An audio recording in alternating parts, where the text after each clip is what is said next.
Alright guys, the day has come. We have just got the patch notes for the legendary tier. And I gotta say, I don't know, I'm pretty excited, but there are a couple things in here that I'm not too thrilled about. We'll get into that, but I just want to say thank you guys so much for the continual support. And in the background of this video, you'll get two videos because I have a good bit to talk about in this, so we are going to get into it. I'm going to link the patch notes down below. I'm by all means not going to read every single word. I'm just going to go through it and read through it, some things that I want to talk about, and cover about 90% of it. So, when is this going to be taking place? The patch notes is today, which is Thursday for me, and the update will come out Monday. So, usually like it does. So first up, we get the Sword of the Pacific. What is this? This is the next campaign that we're going to have. This is going to be featuring a Tier 7 Premium Destroyer. Yeet. I can already see a lot of people are going to be excited about this. However, let's get into this. The new campaign brings back the 5-week format that paves the way forward for a fierce Japanese torpedo-slinging destroyer. It's the Yudachi, and I probably butchered that. Massive torpedo surprise attacks, taking full advantage of the ability to smoke and torpedo reload booster. So, like the Asashio, you get the torpedo reload booster. However, you get to have smoke and the booster. So it's kind of like a tier 7 Asashio, honestly. Something big is the torpedo damage is good. It's really good, but the torpedoes are kind of slow. And artillery is best used for defense, kind of like they always are. It's going to be 90 levels, 5 weeks, and it's coming. Let's see, it's coming right now actually. So, without the Admiralty backing, you can get. Let's see here. I'm just going to pick out some of the most important things. An insignia, 10 promotion orders, a commendation, a couple crates here and there, 10 days of premium. Nothing crazy. With the backing, you can get 3 insignias, 26 promotion orders, 2 commendations. Obviously, you have to have the backing to get the destroyer. So, aside from the destroyer, just your standard 5-week campaign, nothing crazy. So what are my thoughts on this? So, kind of boring, honestly. So, we've been needing a Tier 7 Premium DD for a while now. However, a Japanese torpedo boat isn't really what I feel like the game needs, and I feel like it's quite of a yawn, honestly. Like I'm not too motivated to grind this campaign. Why? Because, well, for one, there were hints at maybe like a Japanese gunboat, all that kind of stuff, and what we're getting is essentially a different flavored Kagero or Asashio. I mean, I don't feel like we need another Japanese torpedo boat, to be honest. It's just kind of bland and boring, in my opinion. And I'm not saying that it's boring, the ship itself, but considering when we have, Kamikaze, Akatsuki, Kagero, Asashio, it's like, do we really need another IJN torpedo boat? So yeah, kind of boring there, to be honest. Not too really excited about it. I mean, I'm gonna buy the campaign. Obviously, I like having the stuff to do, but in my opinion, kind of a boring ship. So, moving on, the Soviet fleet. So, if you know the Vladivostok, the Tier 7 Soviet BB is still in early access, and this will be able to be unlocked in the tech tree coming Monday. So, your standard Tier 7 Vladivostok, I have very high hopes for. Obviously, it's going to be pretty good. I feel like Sinop is pretty good from what I see. I don't have Sinop yet, so very upsetting. But that is going to be able to research in your tech tree. Alright, so the big meat of this. So I think this is probably one of the biggest updates for Legends, so that's why I'm very excited for it, and I'm very scared. So, as you know, the legendary tier is coming out. What does this mean? Well, this is either going to make or break Legends as a game, I feel like. So, very, very on edge with, how the next couple months are going to go for this game. Obviously, because I like making content for it, and legendary tier, I hope, just doesn't dump all my hopes and dreams into, ruining tier 7, because that's usually what I like to play, 95% of the time. So, the Bureau, this is how you're going to research your legendary ships. The Bureau is going to be the new home for additional rewards and a place to realize the long-term goals of World of Warship Legends. It also opens the door, bringing the new legendary tier ships into the game. So something pointing out here, the Bureau is not just for legendary ships. What they're hinting at here, I feel like, is going to be other challenges down the road and maybe different ways to go through, like to reset your tech tree and all that kind of stuff. Kind of like how PC does it. I'm not too really familiar with it, but going to be a little bit. It's not just for the legendary ships. I've also heard good word about the legendary ships coming from some super testers. Nothing that they would get in trouble for, but just saying that like they feel like the devs have done a good job of listening to feedback. So I'm really excited to see how these ships come into the game.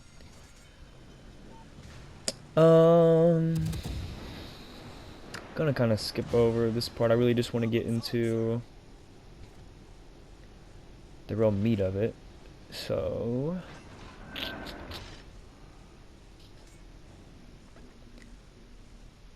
it's going to take you about a month. One big thing it's going to say is going to take you about a month and a half to do this, and that's if you play consistently. And also, that is with the boosters as well. Without the boosters, I've heard it'll take you about 2 months. Yada yada yada. Okay, important details. Here we go. To unlock the legendary ship projects, you will need to complete the introductory project first. This takes about a week on average. Okay, that's an extra week.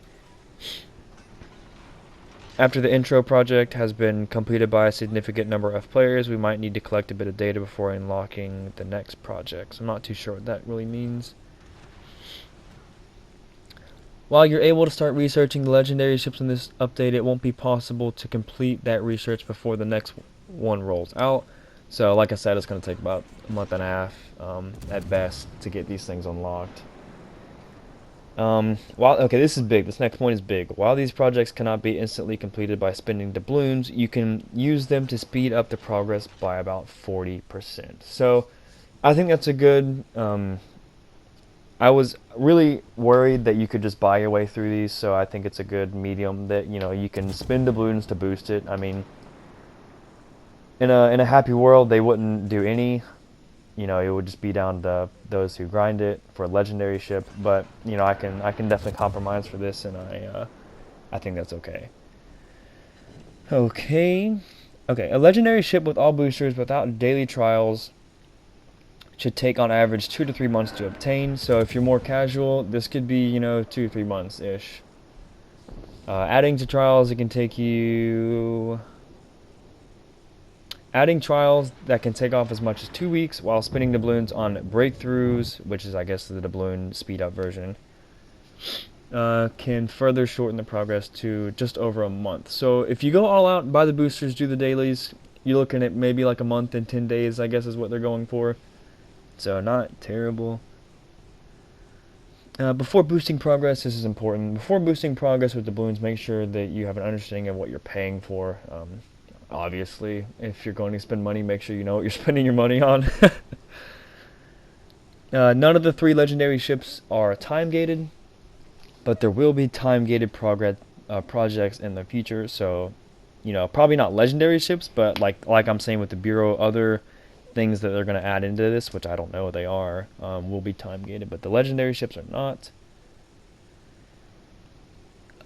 Patrons will only become available in the next update. Not sure. Okay, so another big point I'm about to read is a premium account allows you to research 2 projects simultaneously. Now, what I don't know is if you have premium, if you have 1 day of premium on Monday and you click build 2 or whatever, that's just what I'm assuming it's going to be like. What happens if you run out of premium the next month? Does it like stall? Like if any point in this month, if you run out of premium time, does it like stall one out? Or does it, I'm not really too sure. I guess we'll find out more.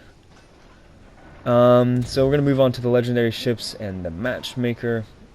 Obviously, it's the Yamato, Große and the Alaska.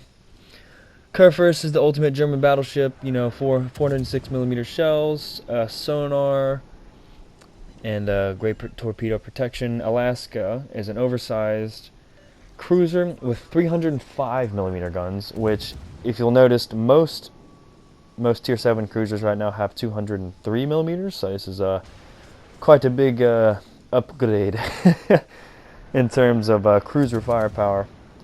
A lot of HP, good concealment, accurate guns, and radar consumable. And Yamato obviously needs no introduction. That's actually what it says in here. Wow. Biggest guns in the game. Yamato is scheduled to receive some changes to her January iteration, and we'll list those next patch notes. Okay.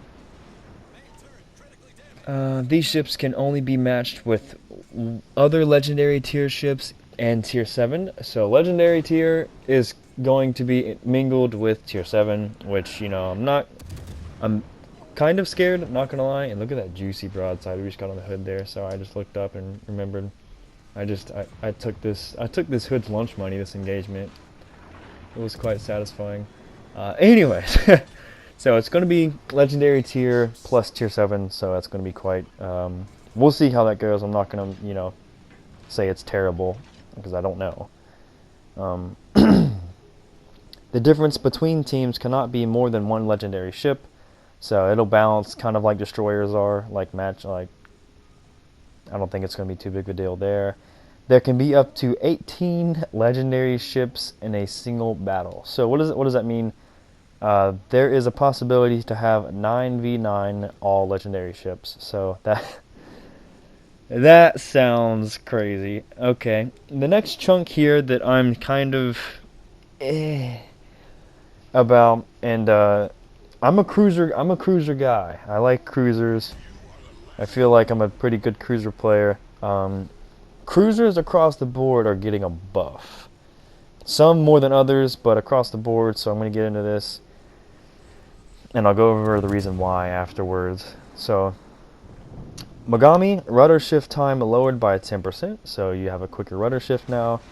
Repair party cooldown time reduced from 80 seconds to 60 seconds, so the cooldown for your repair party is faster.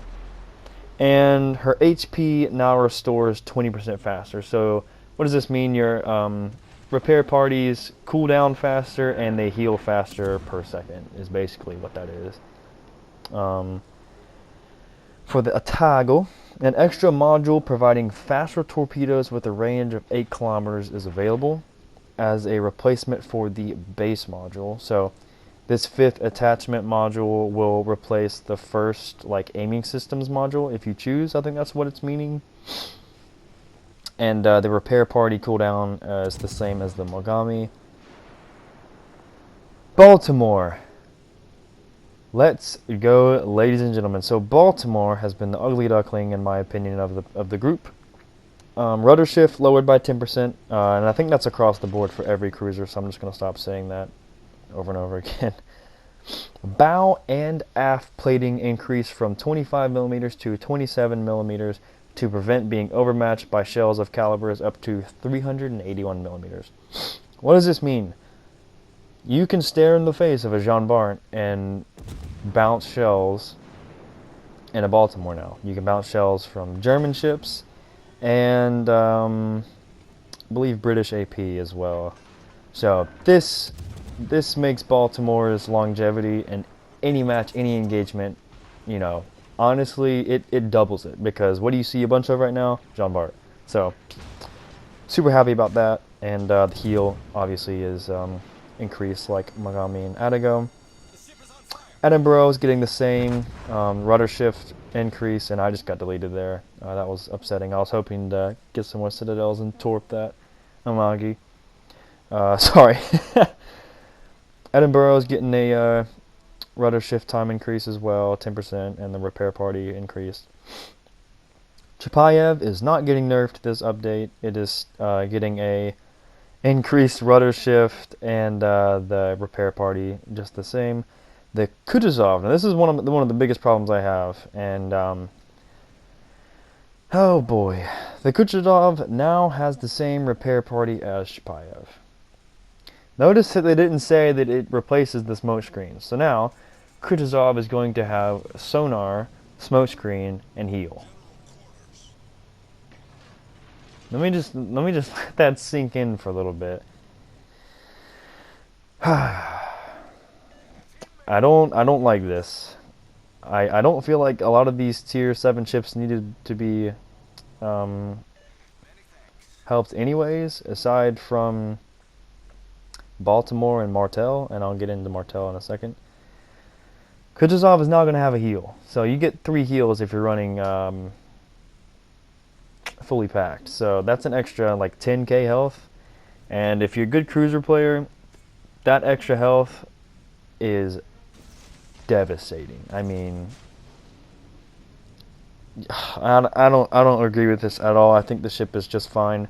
I've maxed out my damage for Chapayev at 259,000. I literally did 259,000 in Kutuzov last 2 weeks ago. So I feel like they're on par with each other, strength-wise, like damage-wise, annoyingness-wise. But now Kutuzov's going to get a heal, and that's just going to further, you know, I don't think it need to be increased at all. I think it's quite stupid in my opinion. I feel like a lot of people were complaining though because they kept getting deleted, which honestly is ridiculous. You have a smoke screen and you just see that Amagi right there getting picked off from spawn. Yeah, that was not a not a fun time for that player. So Kutuzov gets a heal. That's kind of pointless in my opinion. A little bit overpowered. Prince Eugen's getting the rudder shift and the heal upgrade as well. Hipper is also getting the same.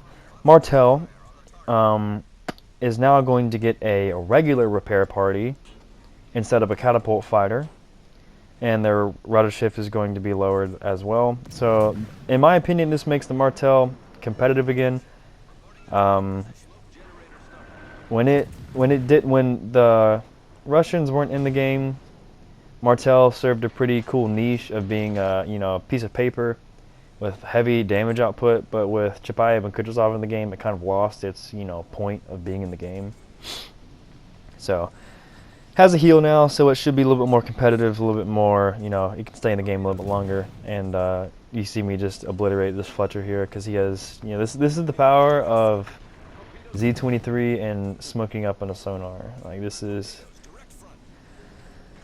almost unbeatable sometimes, and this Fletcher can do absolutely nothing.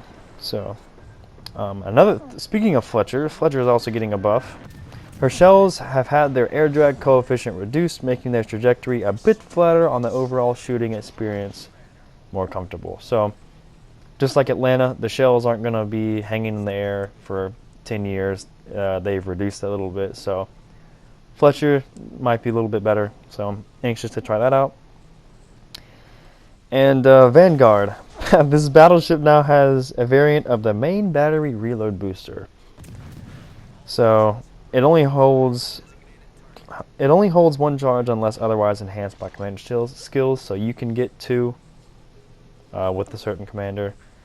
In my opinion, this is kind of like painting a turd gold.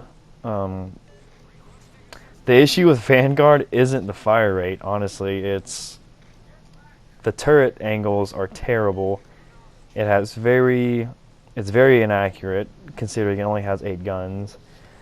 The main battery load booster is just going to let you throw more shit at the wall once or twice a game. I mean, that's whatever. So that's all the tweaks for tier 7. So why are they buffing all these cruisers? Mainly because their main reason is they think that with the introduction of legendary tier that cruisers are going to get hit the hardest. And in my opinion, cruisers are already pretty dang strong, especially for like your top 25% of the player base. And while a rudder shift time of 10% and a better heal is, you know, minuscule, that's all you need in cruisers, really. Like, I don't know, especially given the Kutuzov a heal. I mean, that's just cruisers. I feel like already run the game. If you're a good cruiser player, you can already run the tables pretty much. And this is just kind of, you know, giving you that much more of an oomph. So, good luck, everyone else. So, no, this is actually the last thing. All right, sweet. So we've been moving through this. So, new maps. Thank God we're getting new maps. So, preparing for the new legendary ships, we are introducing 3 new maps that will accommodate tier 6, 7, and the legendary tier battles. So, top tier maps, great. Freaking perfect. That's what I've been wanting for a while now. The first one is Greece, and I'm going to throw a picture up here. This is Greece. The next one is going to be Crash Zone, and I think these are pulled from PC. I can't really picture what they are. I know Crash Zone is, and Northern Waters is the 3rd map that's coming out. And if you see that right side there, it looks like a island cluster. So cruisers and destroyer players have fun. Battleships, maybe avoid that area. That's about it. I'm going to get into the miscellaneous here. Not too much. Shipfires have new effects, so okay. More sensitive rudder, so the dead zone is reduced for the rudder. More sensitive observer camera controls. I guess that's when you're like panning around with your controller. And added vertical movement to the torpedo camera. I'm not too sure what that is. That is honestly about it. And we're entering into the last like 3 minutes of this match as well. So let me know your thoughts on this. I think it's a good update, in my opinion. I'm excited. However, there's a lot of kind of pointless stuff in here, kind of like the campaign for the tier 7 DD. Yay! Oh wait, it's a Kagero with a different flavor. Great. So huzzah, maybe. Honestly, the cruiser buffs are kind of for one, Chapayev not getting a nerf, and Kutuzov getting a pretty significant buff, in my opinion. I mean, some people think that heals aren't that great of a buff, but chances are, if you're losing big chunks of health in a cruiser, then I would like to say that maybe you're not playing it to its best potential. A really good cruiser player can take an extra, can take heals and can change a battle. So I think it's a pretty significant update and or buff for Kutuzov. So this, I'm excited. I just really hope that we don't get screwed over in Legendary tier, because they're here to stay. So I hope that my baby tier 7 doesn't get ran through, but I do have high hopes. And getting into the last of this match here, you saw me get really close to that guy, borderline detection, and torp him, and that's something I'm trying to be better at, and it really worked out for us. Again, we get a perma-flood as well, and this entire match honestly was just perfect for me. It just, everything kind of fell into my lap, everything hit, we hit our torps, we red our both DDs, this Iowa runs smack into our torps. This is just one of those matches that you just like, man, everything just went right. Like, man, that was super satisfying.